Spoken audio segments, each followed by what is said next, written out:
I hate gift giving and receiving. Receiving gifts is so weird. What do you say? Thank you? This is Coffee Convos with Kale Lowry and Lindsay Chrisley. I really want you to be in your feels, Kale. That does not interest me whatsoever. I feel very attacked by you. A spirited discussion about motherhood, friendship, family, and life in the public eye. I'm just not with the fakery anymore. There's a fakery bakery around here. Here's Kale and Lindsay.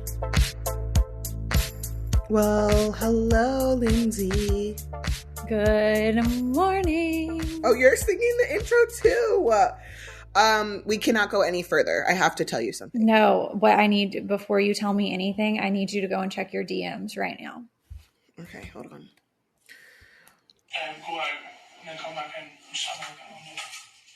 I was given the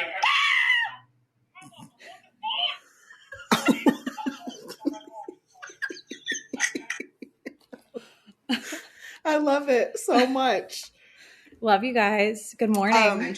Oh shit! And now my volume is all loud. I have a confession to make that I need to share with you, and I can't go any further in my life without confessing. Okay, what is it?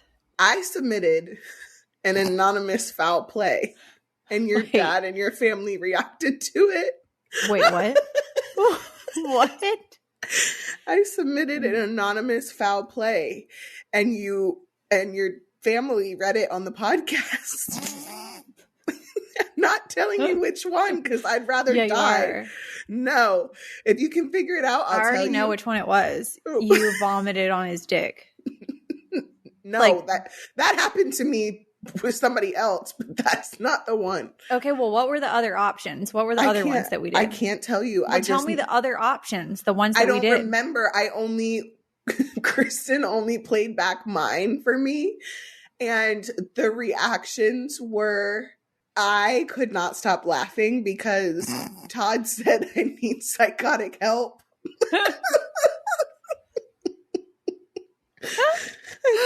And I was just fucking crying, so I needed to tell you that. So how's it going? I hope in my life, well, in 33 years, I have not had like an extreme foul play other than my hair catching on fire. And I hope that like I go another 33 years and don't have any of the stories that I have read and participated in entertaining over the past couple of months. So yeah.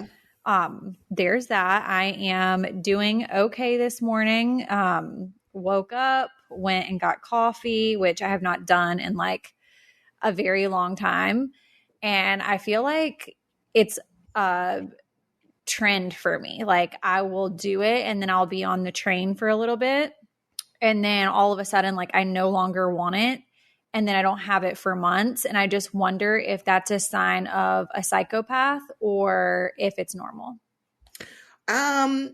It's probably normal. I also have been going in like phases. I'm drinking more coffee now that's like doesn't taste like coffee. It's like more like a dessert drink. Just because I just like don't dessert drink. Yeah, like the pumpkin spice signature latte at Dunkin' is more of like a dessert to me than it is coffee. Wait, okay, so I need to know how many people are like with the pumpkin shit because it does not do it for me. It's never done it for me. I honestly think people who eat pumpkin things are strange. Likely Jeffrey Dahmer. Every time I go into a coffee shop or a place that like has pastries at this time of year, it's like they have made some type of concoction with pumpkin and it really just makes me alarmed, to be honest. Okay.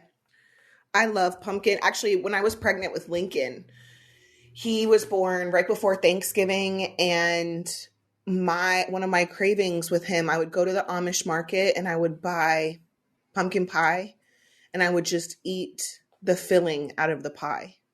See, but what is it that like does it for you? Because I think it's the texture that I hate. I love it. I love the creaminess of it. And I also need to know, everybody that is listening to this on Thanksgiving, are you picking pecan pie or are you picking pumpkin pie? Some people don't even have pecan pie. What do you mean? My family in northern Pennsylvania does not have pecan pie at their Thanksgiving. Wait, is it pecan or pecan? It's pecan. I say pecan. You say it wrong. Do you feel like you say it wrong? No. Like, I feel like if I ever went anywhere and I was like, hey, give me a bite of that pecan pie. Pecan? They would immediately assume that I was a murderer and I had escaped from jail. Mm-hmm. Also, speaking of jail, I heard a rumor that you were taking calls from inmates. So what the fuck is going on?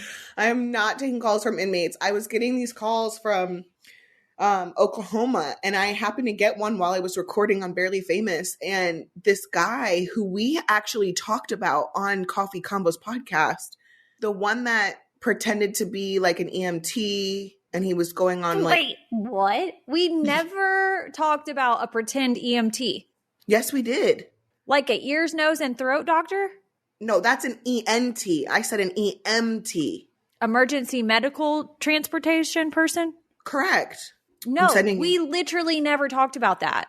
No, we didn't. We talked about a bedazzled card that you received at your old house. Okay. I'm going to send you this right now because I'm not making this up, and I'm pretty sure we did talk about it. So his name is Terrence King. Man poses as EMT student, fools Dallas fire station, and tags along. And I'm pretty sure this is who's calling me. Hold on. If I'm going to be very scared about... Okay, first of all, how do I get to the article? Because it's making me try to watch something. Like, will it let me read about it? Just Google his name. Google Terrence King. He told me that's not him. It's his twin brother, which leads me to believe he's a fucking liar. Terrence King. What else do I look up? Oklahoma prison. Okay. First of all, I think Terrence King's a liar immediately. He's a con artist. He said I met him. I never met him. You met him? I did not meet him. Wait. The suspect, Terrence King, has a history, holy shit, has a history of posing as EMT student, fools Dallas fire station, and tags along on several calls. Honestly, this is some shit that you and I would do. I'm pretty sure we talked about him before. No, we didn't. We talked about us doing ride-alongs with cops, but like we never talked about this. Okay, it says a Dallas man is now wanted by police after posing as a paramedic student and tagging along on medical calls with Dallas Fire Rescue. 27, Terrence King is wanted for impersonating a public servant. Holy cow. I don't know if that's the same Terrence. He claims it's his twin brother and that's not him. But why is both of your names Terrence? And I don't believe you. I don't even know how he got my number. So he said that he got my number when I was visiting my sister in Texas. Well, the last time I visited my sister in Texas was in 2018, and I was with Kristen. I was filming on that trip, so I did not meet anybody. The only time that I went out was with the film crew, and we went to the gay strip. So every bar we went to was a gay bar. And I never met anyone. I never gave anyone my number. And even if I did, I have a new number. So there's no way. There's no fucking way. Ma'am, could you imagine posing as an EMT and literally being an imposter? Like, no, I would be so scared of getting caught. April 2013, King was arrested after posing as a Dallas firefighter. Authorities say he showed up at the fire station dressed in Dallas firefighter's uniform, asking for a ride out. He couldn't produce an ID, and they realized that he was an imposter. He was arrested on a charge accusing him of impersonating a public servant. Okay. So he has been in contact with you? He called my phone like over 100 times. How do they get your phone number? I don't know, because the only person that I know in prison is my previous prison bae. Jail bae. No, or prison jail bae. bae's out and he's married. And now the only person I know is prison bae. And he's in Missouri. And I thought, okay, at first I thought maybe it was him and he got transferred. So I texted his cousin, and his cousin was like, no, he's still in Missouri. So I was like, okay, bet.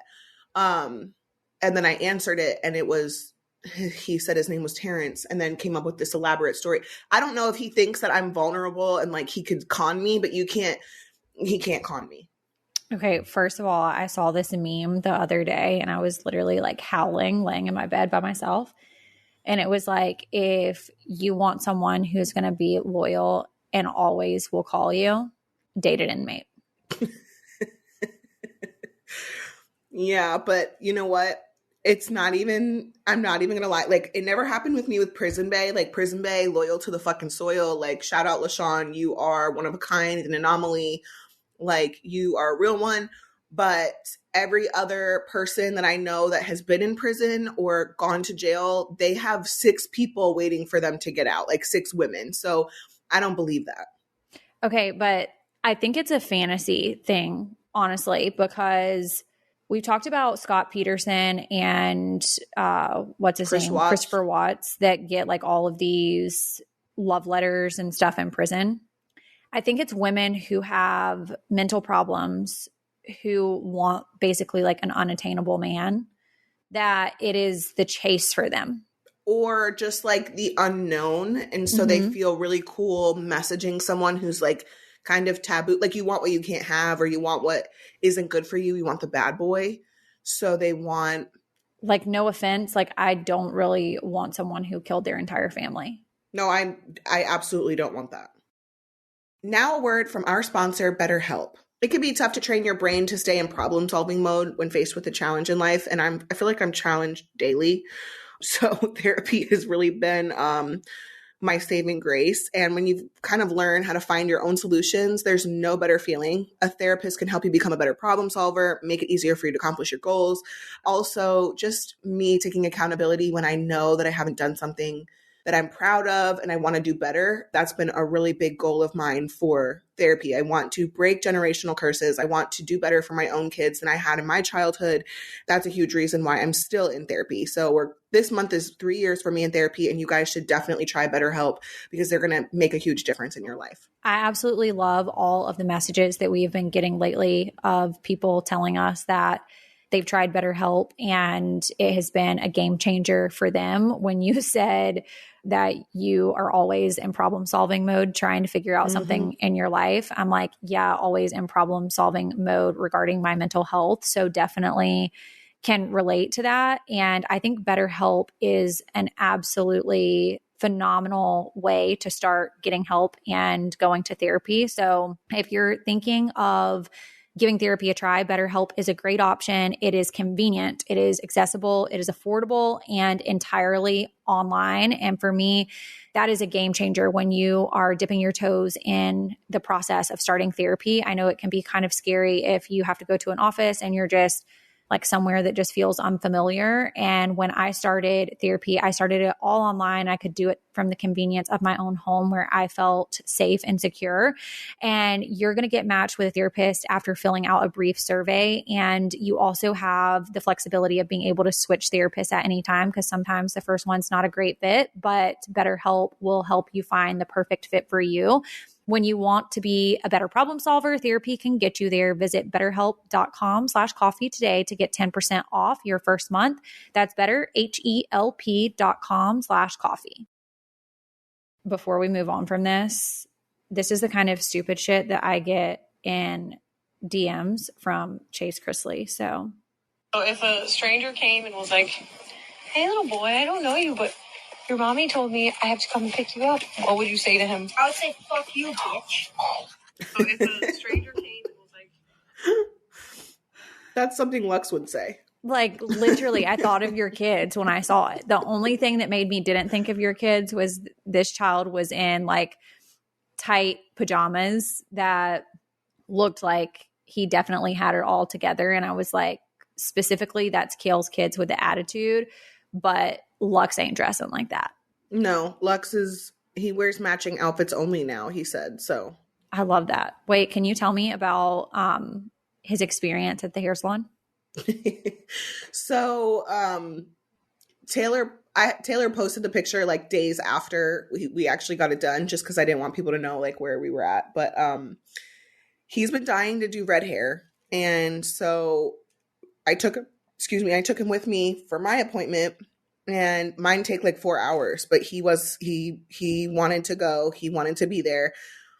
Lindsay, when I tell you that this child never stopped talking the entire time, and Taylor has never spent that amount of time with him, and I just was like, I'm so sorry. So sorry. I'm so sorry. I mean, thankfully she was closed that day, so because mine just takes a long time and whatever. And so even when I went to the bathroom, like Lux was like, Mom, where are you? Like, did not want me to leave his sight. And she commented, or she posted a caption for his hair and was like, if you don't love me like Lux loves his mom, I don't want it. And I love that. He is so attached to me. He told me last night, because he went to his dad's this weekend. He got home from school and I was helping him and Lincoln with their homework. And he was like, Mom, are you going anywhere tonight? Because I have to go with you. And I said, what? And he said, you have to sit here next to me because then I don't know if you're going to leave. Like, he's afraid of me, like, going to work without him. If I'm at the office, he wants to come. If I want to go to take Lincoln to the orthodontist appointment yesterday, he has to be there, like, attached to my hip. Jackson totally used to be like that, really until like the last year. And I think probably the divorce and like the time sharing thing helped a little bit with that.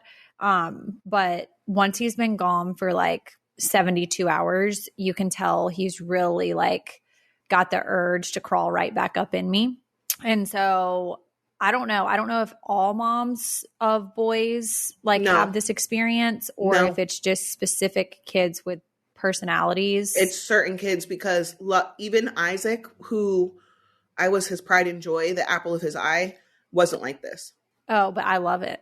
I don't mind it. It doesn't bother me. And then, of course, Lux slept in my bed last night. I'll have you know that this morning we get in the car to go to school and he goes, I slept so good last night. You little shit. I didn't. I love this so much. Wait, can I tell you about this meme that I sent my dad? Yeah. And then I'm going to read you the text. I'm 32 years old and still deeply terrified that consuming anything from the hotel room minibar will bankrupt my entire family somehow. What? So then I texted him and said, remember how cheap that you and Julie used to be about hotel minibar and threatened us? I personally feel like it was a very cheap thing to do. And truthfully, it was a childhood trauma, in case anyone cares. He says, laughing my ass off. Well, if that's all you've got, then you're blessed. I said, but why were you so cheap? Did you feel like I was unworthy of a cold Sprite and a snack? He said, maybe because I wasn't paying $3 a drink I could get from the machine for 50 cents. True. You just walk down the hallway and get the same drink for 50 cents. I mean, he's right. But like, I would say, were your parents like ever that cheap? But like, I never went to a hotel with my I was going to say, you never went to a hotel. I remember though, like one of the reunions for Teen Mom. Yeah. I went to a hotel. Well, they obviously have us stay in a hotel.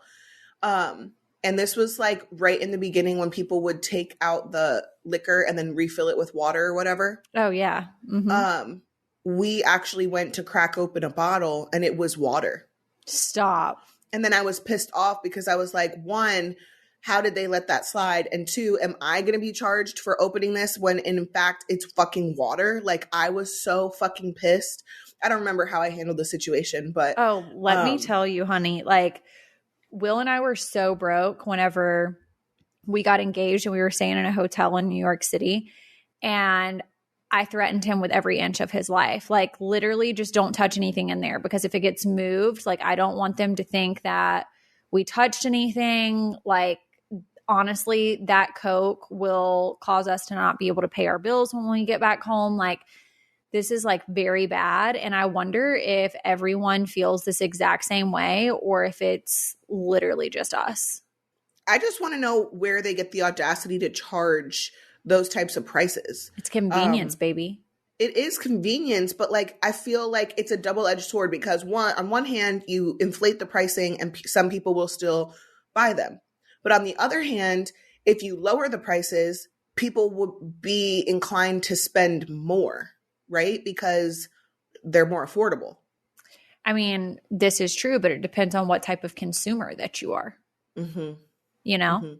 Yeah. I mean, I don't really think that the mini bar is going to like bankrupt my family now, but like, At one point, At one point I did, and I needed to let same. my parents know that I was traumatized by that. Yeah, So absolutely traumatized by that. I said, Todd Chrisley is literally going to be sick of my shit by 11 o'clock today. So, well, speaking of income and funds, I found this on our Facebook group. And I thought it was really interesting because this is something that I face on a regular basis, but the opposite. So this is, again, from the Facebook group. I'm recently engaged and having a hard time wrapping my mind around how to equitably, is that the right word? Equitably share income and equitably. Equitably. Okay. I'm this is not going to be another indicted moment. It is. It's an indicted moment.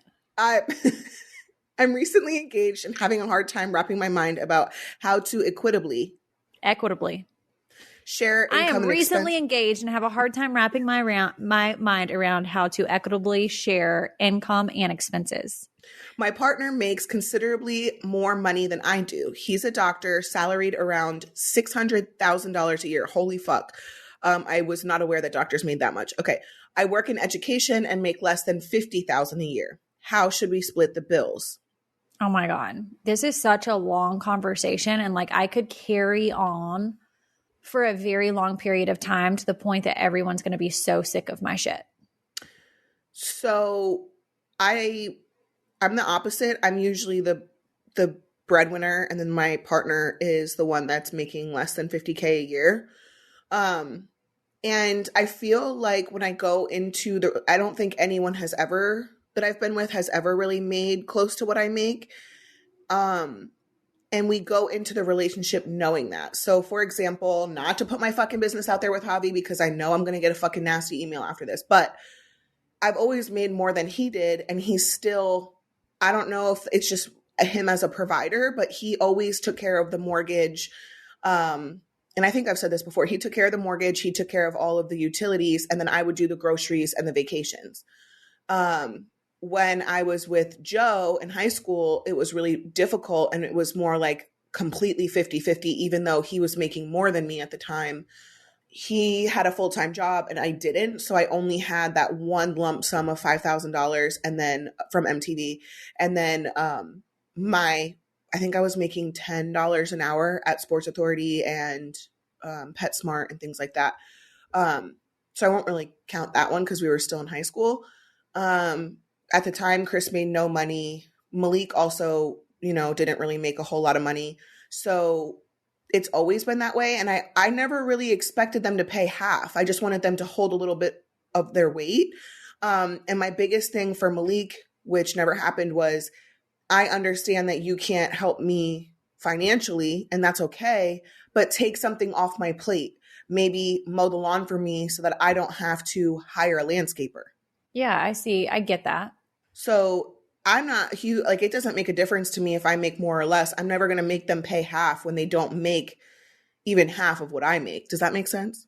No, it totally makes sense. Actually, my sister and her friend Chad and I were having a conversation about this a couple of weeks ago, and really about courtship and really vetting the situation. And then Kristen and I kind of talked a little bit about it on the Southern Tea, that, you should really identify these certain things and work out whatever the arrangement's going to be before you move forward in a relationship, rather than just going into something blindly. Because I think that that's where a lot of people start having hardship, when they start talking about financial situation or maybe religion or, how many kids or no kids. All of those things I think need to be had way in advance before you move into a situation to where you would be splitting or even talking about, splitting finances or anything like that. I will say that someone who's making $600,000 a year and then someone who's making $50,000 a year, I don't see how it would necessarily be fair for someone that is making significantly less to have to match exactly what the person who is making significantly more is doing. Right. That doesn't make sense to me at all. But then also, I will say, I don't think that it's fair for, so in my mind, the way I was raised. It's not fair for the person who makes more to have to front everything either. Correct.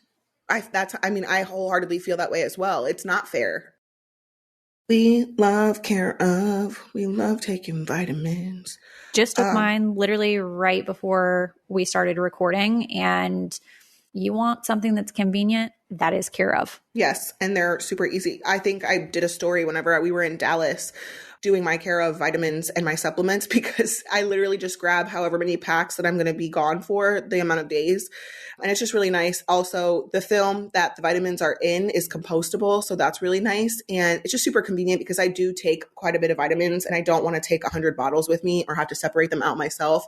They already come separated out. And I take mine at night just because I was taking them all throughout like the different times of the day. So now I just take them at night, and I love that schedule for me, but they are super, super convenient. For those of you who have never heard of Care of, it's a subscription service that ships high quality personalized vitamins, supplements, and powders conveniently to your door every month. And it's so easy. You just go on there and take a short in-depth quiz about your lifestyle, health goals, and then they're going to give you personalized recommendations. And it takes all the guesswork out of what supplements are best suited for you, because I know it can be super overwhelming, and they have truly just mastered how to be able to do this and get exactly what you need. And I feel like this just really helps my daily routine. And there is also something called the Guts Must line, which I want to talk about just really quick, because gut health is something that I'm very focused on right now. And it's products that are aimed at managing bloating, gas, indigestion, and weight. And gut health is foundational to your overall health and does influence areas like sleep, weight, immunity, and mood. So you guys should definitely check that out as well. For 50% off your first Care of order, go to takecareof.com and enter code COFFEE50. Again, that's 50% off your first Care of order. Go to takecareof.com and enter code COFFEE50. I had a conversation with a former friend of mine. I'm not going to name his name, but we had this conversation years ago, probably like 2 years ago. And I asked him, I said, so if you make more than she does, you still want her to pay 50%? And he said, yes, absolutely. And I could not get behind that at all. See, I completely disagree, but also I don't believe really in combining finances unless you are married or like splitting bills or anything like that. But also I think it's the life phase that I'm in now as well, that I'm not going to be moving in with anyone unless I was engaged, like getting ready to get married, and all those conversations had been had and income was looked at from both perspectives. But I will also say, I think that you have to consider your raising when having this conversation as well, because I was raised that the man does X, Y, and Z, and then these are, the woman's responsibilities. And I know that that is kind of like a gender role or whatever. And I don't necessarily look at it that way, like whether it be man or woman. I think it's just traditionally like how I was raised, that a man is to, pay the mortgage. Like my dad always paid literally everything. I think Julie paid for like groceries and stuff like that, like extra stuff. But my dad took care of all of the main things. So I think that was Javi's mindset as well. Was Javi raised like that? I believe so. Yeah. I don't want to speak on how he was. I believe it was. Yeah. And I mean, Julie made her own money. So it wasn't like, she was not making anything and she was just like penny pinching and couldn't afford. My dad's just always, carried most of the weight. And as a man, he always tells us like that is his responsibility to provide for his wife and for his kids. And he shouldn't be taking on a wife, or a man shouldn't be taking on a wife if he can't provide for her. But I do think that in today's society, men are very different today than they were then and have completely different outlooks on things. Like everything should be 50-50. Like, why should I have to pay more than you should have to pay? I think typically men make more. That's a whole different conversation, I think. We could go on and on about that part of it. I'm like, do we think society is fair for a woman? Like, that's a whole other conversation to be had. But I will say, to answer this person's question specifically, I don't think it would be fair for her to be going 50-50 when the income discrepancy is as big as it is. Right. If it was closer, I think 50-50 would be fair for both of them, but it's just not, I mean, that's barely a fraction of what he makes. Oh, wait. So this is like not about this topic, but it's great to like include in this. So I was out with some of my girlfriends this weekend, went to dinner, and we were having a couple drinks.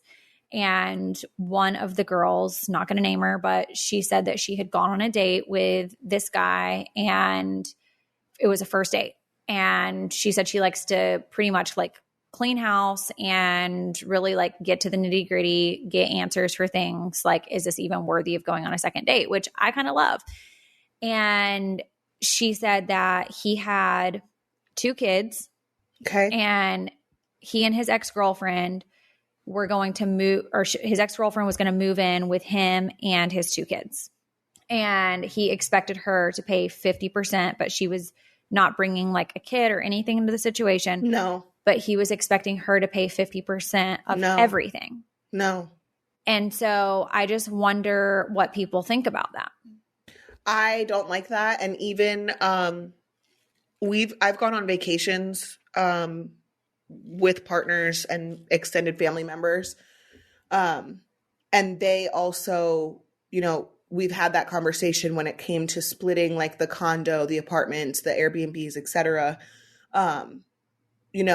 We're bringing kids. So that should be accounted for. I mean, maybe they don't count as a full person because they're not going to take a 30-minute shower or whatever. They're not going to, eat half the food or whatever. But no, you're not.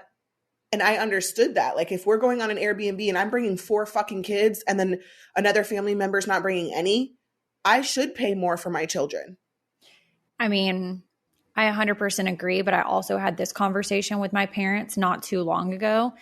If you're talking about, let's say it's a relationship situation and you have your kids and you're dating someone, and they're not bringing any kids or they're bringing less into the relationship than you are.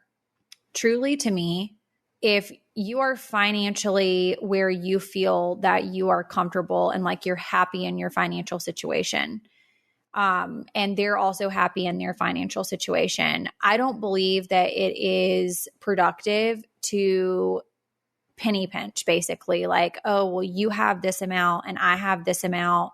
And so I'm going to pay this and you're going to pay that. Because I think if the relationship's right, then you look at it as a union that you're all one. And I don't really believe that, if I'm dating someone with more than what I have, kids-wise, that I should necessarily pay less. Like, I've just never thought of it like that. For example, like if Suburban Dad and I were like going to do something and he had both of his kids, I'm not going to be like, oh, well, I'm going to pay less because you have one more kid than me. No, I'm not. No. And I agree with you there that there's only 1 kid difference. I'm talking, I'm bringing 4 of my kids and someone has 0.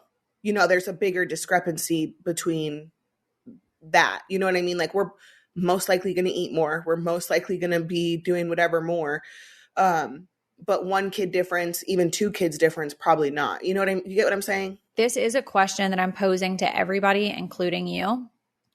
If you are getting in a situation with a man and you have all of your children, does a part of you also long for them to want to take care of you and your kids to a degree? Yes. And like you're always not the one that like just has to think about your kids, like you want to think about them together, because that's my thought process. Like if I'm going to be with someone that has kids, I want to take those kids on as my own. Yes, that's how I am. That's 100. And I think that's why I have struggled in relationships, because I've seen Javi take on Isaac 100% like his own. And then I've been in other relationships where the person doesn't. And you feel it, you know it, you see it. I mean, I hate to talk good about him because he did me so dirty, but Malik loved my kids like his own, all fucking 4 of them. So, he really did love the shit out of my kids. And so it was really hard to be with someone who only loved them like a little, I don't know how to say it. Like, I feel like if you can't love them as your own and you're just in the situation to be with the person, then it's going to ultimately end poorly, because those kids are a part of you and a big part of you. Mm-hmm. And so if someone can't take on the responsibility of loving those kids in the way that they need to be loved in order for you to be able to love that person in the way that you need to love them, then it's just wrong. I could never imagine, like, I was just sitting here thinking of an example when we went to Disney and Suburban Dad had his youngest daughter. After dinner, we went to a Disney store and Jackson wanted to get these little Disney characters that like you can dress up, whatever. And it never crossed my mind like not to buy her one too. And in that situation, I would have never done more for my own than I would have done for his. Right. Totally. 1000%. And I these conversations are so tricky for me because I really do want to respect my baby dads, but like it does relate to the conversation so much. So like, obviously I've talked about it before, so I don't mind mentioning it again, but like Chris had a nephew that it was like a son to me, like I would never have like if we're going on vacation, I would have taken him in a heartbeat. You know what I mean?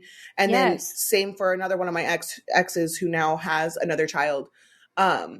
He literally thanked me when we contemplated getting back together. He literally thanked me and said like, thank you for treating my other child like your own. Thank you for the way that you engage and interact with him. And so it's just, you don't think twice. Like, but that's just the type of people we are. And I don't think that men are always the same. I noticed that the women that I've been with are more take them on as your own, where the men that I've been with are 50-50. Literally 50-50. If I can think of 4 exes in the past 12, 13 years, 50% of the men love my kids like their own, and 50% do not. That's just so hard because I don't think that I could be where I needed to be. I know I couldn't. I'm going to go ahead and say I know I couldn't. I couldn't be where I needed to be in a relationship with a man that could not treat my child as their own or have love for them in that way, to like desire to do that. Because ultimately I'm not going to be fulfilled, because I'm always going to have a longing for that, because I know that that's what I need for the situation. Right. So I'm happy to welcome a new sponsor to the show. I'm talking about G-Shock watches. We have them on right now and they are hot. I have the GMS 2100. It's so pretty. I actually ordered one too, and I absolutely love it. Being a boy mom, and now that Jackson's like super into not really like fashion, but me looking the part and him looking the part, I just think it's cool. He loves it so much and thinks that I'm so cool, so I love it. So if you guys want to be stylish and fashionable, you guys should get one too. They're functional, not just fashionable.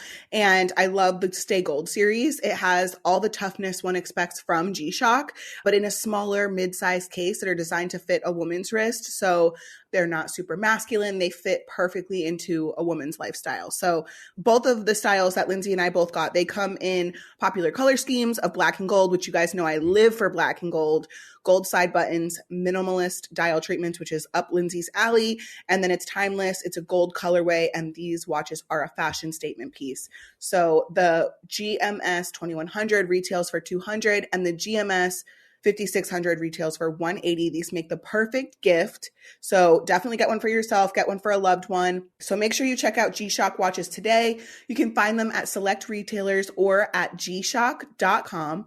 That's gshock.com. I don't know if you have used ZocDoc before, but I have, to find the right doctors, and you'll find quality doctors through ZocDoc. If your doctor can recite every line from a movie from Ferris Bueller's Day Off but can't remember your name, you need to find a new one. And I've definitely struggled with doctors like that, but now I have my doctors who remember me, remember why they see me, and it's really nice. So I highly recommend ZocDoc to find the perfect doctors that you guys are looking for. I feel like ZocDoc just makes it so easy. To answer your question, yes, I do use ZocDoc. I've used them for some time now for various different reasons, but they make it so easy to find quality doctors that are in your network and also in your neighborhood.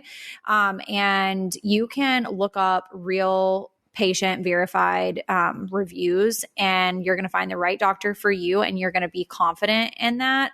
And like Kale said, it's so bad. Like when you go to a doctor and they don't remember your name, I don't really have confidence in that doctor to be telling me what's actually going on. Right.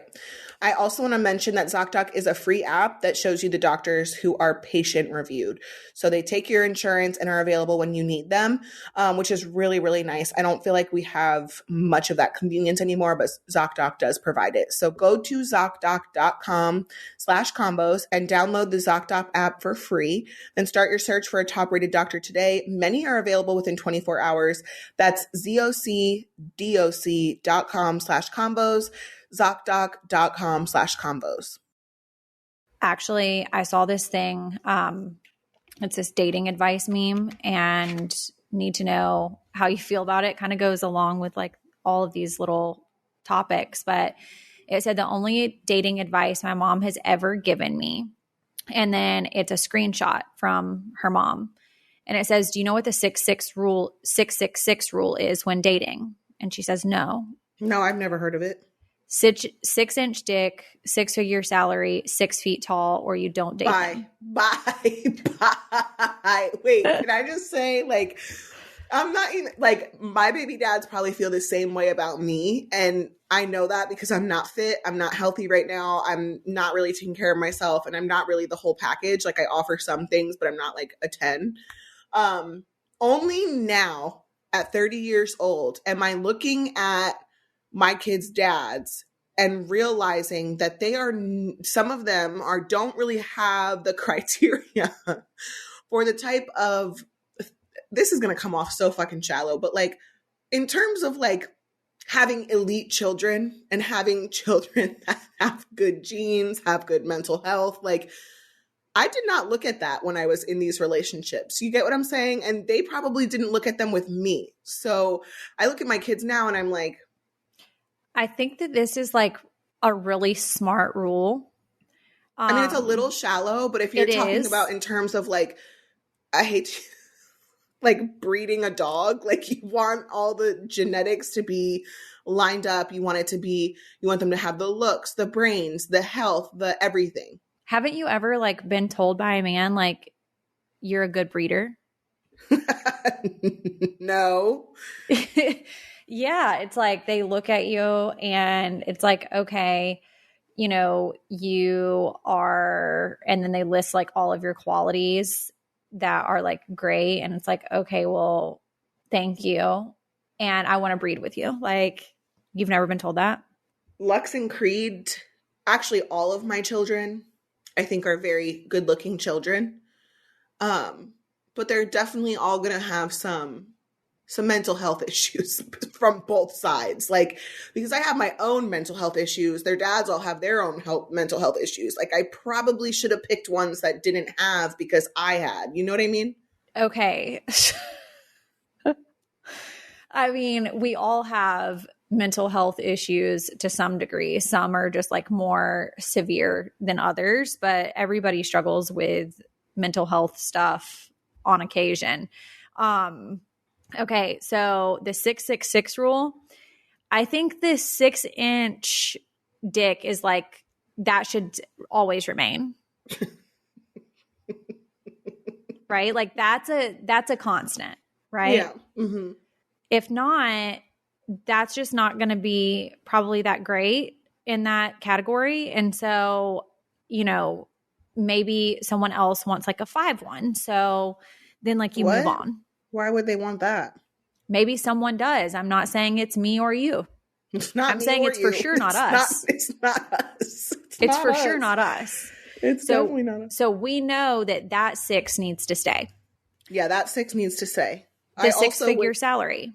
That one, no, because it's just not realistic. I don't think that's realistic.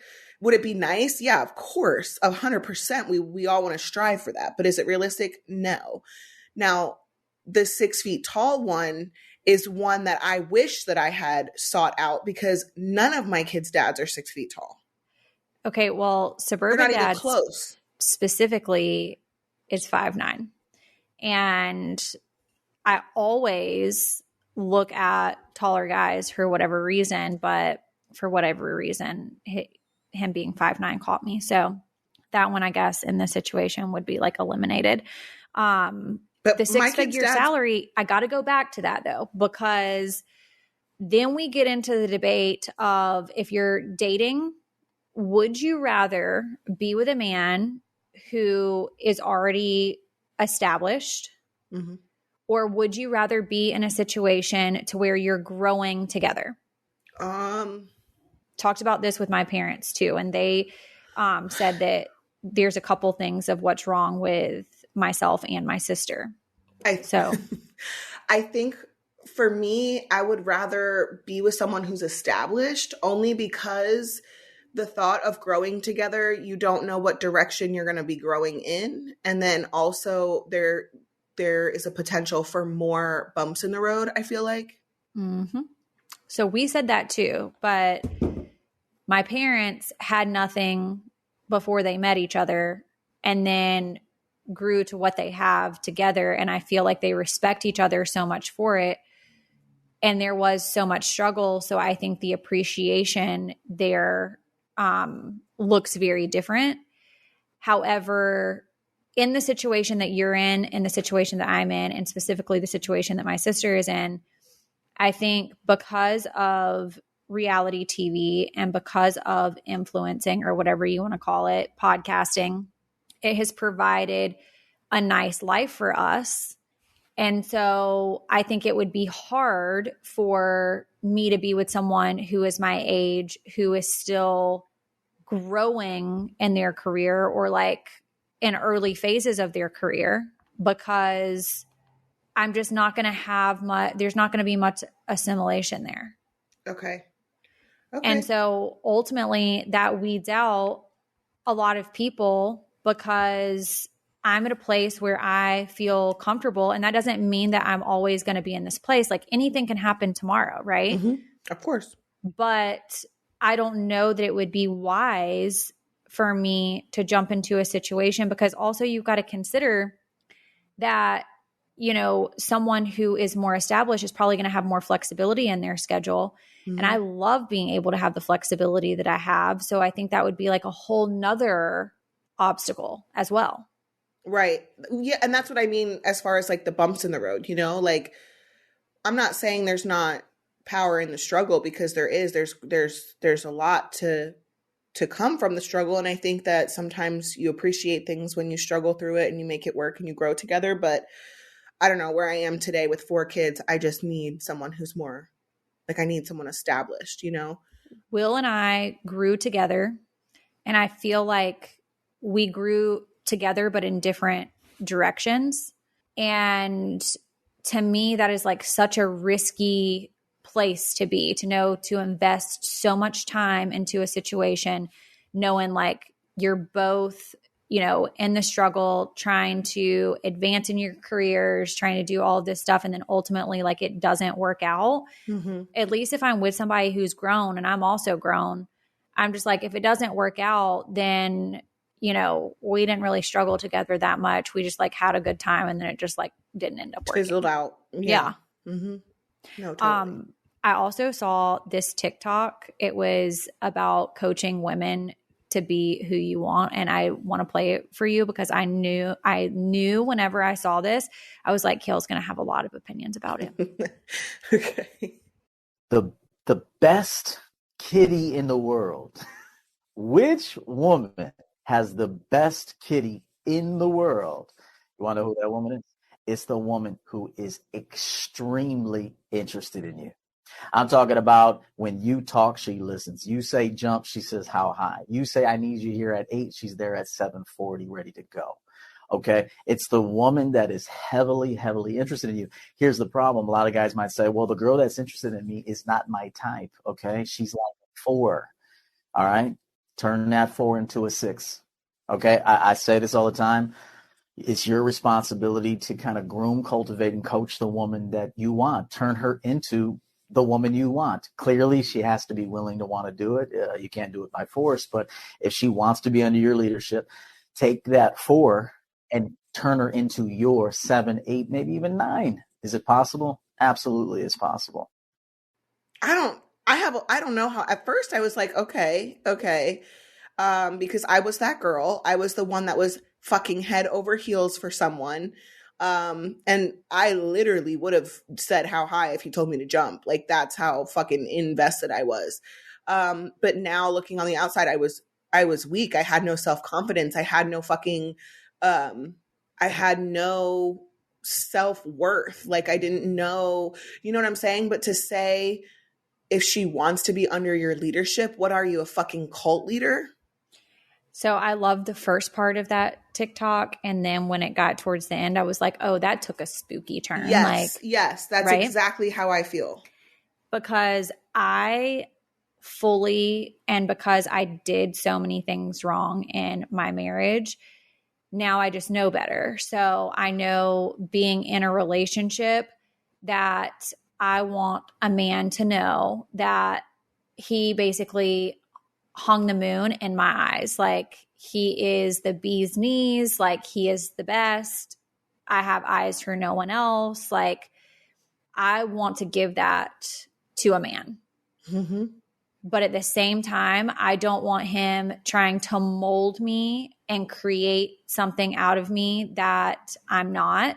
Right. For it to accommodate his need. Mm-hmm. I think that there is something to be said for growing together, whether that be spiritually, or whether that just be making positive life changes that you knew that you already needed to make before you got into that relationship. Mm-hmm. And if you're working towards change in that area, whether that be for a man or a woman, I think that that is positive.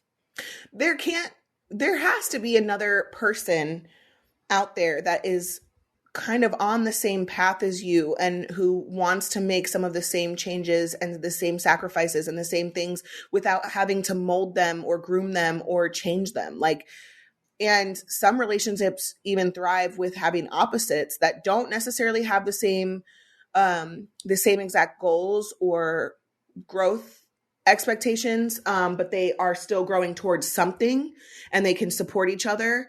But for either a woman to change a man or a man to change a woman or a woman to change a woman or a man to change a man, like, for any of that, it's just like, no. The answer, like, I want to be in a relationship where we both have equal say, because I actually don't love being in a relationship where I feel like I have a bigger say because I am the breadwinner or because I am the boss or because I wear the pants or because I'm the alpha. I don't love that. I really don't. I saw this one thing a couple of weeks ago, and it was talking about a woman being in the presence of a man. When women exert masculine energy, it's because she doesn't feel safe. But when she can exert feminine energy, it's because she feels safe and she's in the right situation. And I think that's very true for me and probably for you as well. Like, when I don't feel like I have to be the leader all the time and make all of the decisions and do all of the things, that's where you're going to get like masculine me. When I know that I'm safe in a man's presence and he's got it and I don't have to worry about it, I'm going to very much exert feminine energy. So I do agree with that to an extent. However, I was in a really, really toxic relationship for 5 years, and I was more feminine. Not feminine. That's the wrong word. I was more submissive, not because I felt safe and not because I wasn't the alpha, but because I wanted to comply and please him. He was not good to me. I didn't feel safe, but I wanted him to want me and I wanted him to love me. And so I submitted to him even when I didn't necessarily want to. Mm-hmm. So yes, I agree with what you're saying to a degree, but then I also submitted and was, I guess, less masculine for different reasons as well. What do we think about the quote, don't get into a relationship wanting or expecting someone to change? If you truly love someone, you love and accept everything about them and wouldn't want them to change. I don't know that I necessarily agree with that. Well, I always want people to like grow. I want them to do better. I want them to have goals and things, but to change, no, I don't necessarily know that I want someone to change. I would want them to strive for something, to have, I don't know, just like, I don't know. I think that you should be in a relationship where you feel comfortable to be who you are. But if you can identify in yourself that there needs to be change in yourself, goes back to what I was saying. Like if it's a positive change, knowing that that's an area that there is possibility for growth, then should definitely do it. And I think we all have areas of growth. And naturally, when you get with somebody, there's going to be things that you love and then things that you're like, okay, you kind of like need to work on that. But I also think it's about the approach, right? Like, are we working on this together, or are you just like identifying all of the shitty parts of me and making me feel bad about myself because you truly don't love me for who I am? Right. I mean, that makes sense. Yeah, that's really all I got on that. Okay. The holiday season is sneaking up on us and it's coming quickly. So if you had extra time to, I don't know, maybe not go to the post office and just mail things out from home, would you do it? Because I would. Or if you're a small business owner, you know how important it is to be ready for the insane holiday season. You know how many orders you're going to get and ship out. So if you haven't already started preparing for the chaos of the holiday mailing and shipping season, you're kind of already falling behind, and stamps.com will have you covered, make your life a whole lot easier. And it's the 24/7 post office that you can access from anywhere. You don't have to stand in lines, no traffic, no hassle. I would do anything to stay out of the post office. Kayla and I have known about stamps.com for some time now, and it truly is just the one-stop shop for all of your shipping and mailing needs. And you get access to USPS and UPS services that you need to run your business right from your computer. So it makes everything just so convenient. And with inflation on the rise, every dollar truly does count. So you can protect your margins with major discounts on USPS and UPS rates up to 86% off. And it truly is a stress-free solution for every small business. So you can use stamps.com to print postage wherever you do your business. This is what I do anytime that I need to mail something out. And all you're going to need is a computer and a printer. And if you have a package that you need picked up, you can easily just schedule it through your stamps.com dashboard. So you guys can get ahead of the holiday chaos like Kale was talking about and get started with stamps.com today. You can sign up with promo code COFFEE for a special offer that includes a 4-week trial plus free postage and a free digital scale. No long-term commitments or contracts. Just go to stamps.com, click the microphone at the top of the page, and enter code COFFEE. Well, I think we could do foul play. I was going to talk about a couple other things, but we're almost out of time. So we'll save them for next week and we will read. Oh, I just saw, are we going to cover The Watcher? I did watch it. I finished it. So if y'all want to cover it, we can cover it. I didn't watch it. What is it about? It's based on a true story about a house in New Jersey. It's like a little thriller, I guess you could call it. Is this something that like would I watch The Watcher? I think you'd be bored. Okay. So I will try to give it a shot. And if I'm bored within the first, like, is it an episode or It's is it 7 episodes? Yeah. If I'm bored in the first episode, then like immediately it's off the table. So that's that. And yeah, let's do foul play. Okay. This story grosses me out as I'm reminded of it daily. I hooked up with a coworker at my house one weekend. It wasn't our first time hooking up, but it will definitely be our last. So things were getting pretty hot and heated. He was doing things to me that I loved, and it was really turning me on. As I went down on him, all I could smell was shit. I was gagging and trying so hard not to puke. I finally stopped giving him head, and we did other things and finished. Now, weeks later, I'll be minding my own business, going on with my life, and I will remember the smell of shit that night. And I start gagging. To make it even worse, I work with him. Every time I see him at work, daily, the thought of that night and the smell instantly pop into my mind. He has hit me up multiple times to hang out again, and I just come up with an excuse to him of why I can't. I mean, I can't tell him that he smelled like shit. The sucky part is that we've had the best sex I've ever had, but now the smell of shit has forever ruined that. I love your podcast, ladies. Thanks for giving me something to look forward to every week. My favorite was listening to Lindsay do Foul Play with Todd. Okay. First of all. Oh, no. There is a reason why we should encourage people to be self-aware. Mm-hmm. And if someone literally has dingleberries hanging out of their ass and expecting you to suck their dick, I am so alarmed. This goes to the conversation of, do you think toilet paper really cleans someone's ass after they've taken a shit? And Absolutely my answer is simply absolutely not. No, it does not. You need to invest in wet wipes, dude wipes, whatever kind of wipes. Like, you need to invest in something that is wet to literally wipe your asshole to get whatever off. Like, or you could use a bidet. Like, there's multiple options on what could happen here. Also, if you're hooking up with a coworker and they've come over to your house or you've gone over to their house and like that person didn't shower and took a shit before you got there, knowing that they were going to hook up with you, like, they were not self-aware at all. That's really they lack self-awareness. Disgusting.